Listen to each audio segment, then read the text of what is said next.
If you had a brutal toothache a few hundred years ago, there was a decent chance somebody would tell you a worm was living inside your tooth. Which is horrifying, also wrong, but honestly, when pain gets bad enough, humans will believe almost anything that sounds like relief. And toothache history proves it. So I want to walk you through the strange history of toothache relief, the myths, the desperation, the remedies that were nonsense, the ones that were dangerous, and the one old remedy that actually has some real staying power. Tooth pain has always been a special kind of misery. It's hard to ignore, hard to sleep through, hard to think through, hard to be normal through, and before modern dentistry, people did not have many good options. So they reached for whatever made sense at the time. Religion, superstition, smoke, herbs, alcohol, opium, ritual, extraction. Basically the full human catalog of, please make this stop. One of the strangest old ideas was the tooth worm. For a long time in different places and in different eras, people believed tooth pain came from a worm burrowing inside the tooth. Now, in fairness, if you look at a decayed tooth with a hole in it and you don't know about bacteria, that theory probably felt pretty convincing. A hole? Pain? Something unseen causing damage? The problem isn't it was not a worm. It was still an invisible enemy. Just not one, but this is what pain does to people. It makes bad explanations feel good enough. They offer a target. Once people believed in toothworms, some remedies followed that logic. Thinking you can smoke mythical toothworm out of your jaw sounds completely insane to us now. But honestly, it perfectly explains a certain type of human desperation. Time for some bar logic. People judged the medieval peasants for the toothworm thing. Watched a guy sitting right in that chair last week try to cure a wicked hangover by eating a pickled egg that's been floating in a jar on the counter since 2014. There were traditions involving smoke or fumes meant to drive the worm out, which sounds like pest control more than medicine, and honestly, that is kind of the point. People were trying to solve pain with the best model they had. Wrong model, wrong target, wrong fix, but very real desperation. That's one of the things I actually like about pain history. It reminds you humans have always been doing the same thing, trying to make unbearable pain fit into a story they can act on. Then there was the most direct old school solution. Just pull the tooth and it be fair. Sometimes that worked in the bluntest possible way. The problem was everything around it. Pain, infection risk, primitive tools, and the fact that pre-modern dentistry was not exactly known for spa-level customer service. A lot of old pain relief was like that. Technically effective, emotionally horrifying. As medicine moved forward, stronger pain relief showed up too.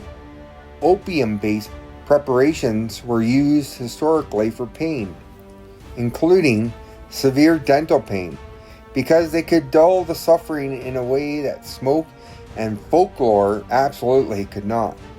But that came with obvious danger, dependence, side effects, and the odd problem of relief that solves one thing by creating another. This is where toothache history gets dark, because some old remedies were not ridiculous. Some were powerful, and powerful is not the same thing as safe. And then there's clove. This is my favorite turn in the story, because a lot of old pain remedies collapse under modern scrutiny. Clove didn't disappear. Clove oil has been around for dental pain for centuries, and modern science ties a lot of that inaugural to the main active compound in clove oil. Its use in dental pain care has a long documented history. Eugenol was isolated in the 1800s. That does not mean old medicine got everything right. It means occasionally people stumbled onto something real before they understood exactly why it worked. That's the part I find interesting. The history changes, the tools change, the science improves, but the human behavior barely changes. Pain shows up, people get desperate, some recommends a miracle, someone else recommends something dangerous, and every now and then, the old remedy actually contains a useful clue. That still sounds familiar. We do this now too, just with better packaging and worse marketing.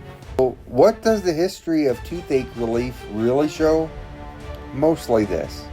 Pain makes people vulnerable to certainty. If someone says, I know what this is, I know what causes this, I know what'll fix it, that's an incredibly attractive when you hurt. That was true when people believed in toothworms, and it's true now. Which is why I think pain history is useful. Not because I want to live in the past, because I want to recognize the patterns. I think that's one reason pain content matters now too. People in pain are always balancing hope, risk, relief, cost, credibility. That's not new. The details changed, the desperation didn't. And honestly, there's something weirdly human about that. For centuries, people have basically been saying the same thing in different languages. This hurts. Please stop. Make it stop. So the strange history of the toothache relief gives us toothworms, smoke, crude extraction, opium, clove oil, and pretty clear lesson.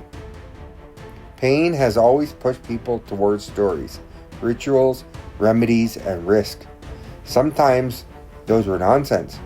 Sometimes they were dangerous, and sometimes they buried inside the weirdness there was a real clue. That's the part worth remembering. And next history video should probably be one with the clearest arc of all. The ancient pain remedy that eventually became aspirin.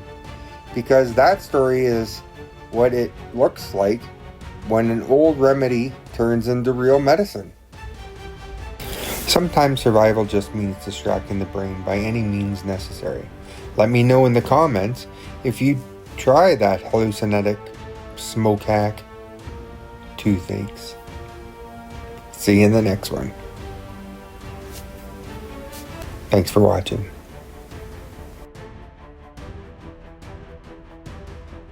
Wow, if you're still here, look at more things from the Purple Haze Creative House.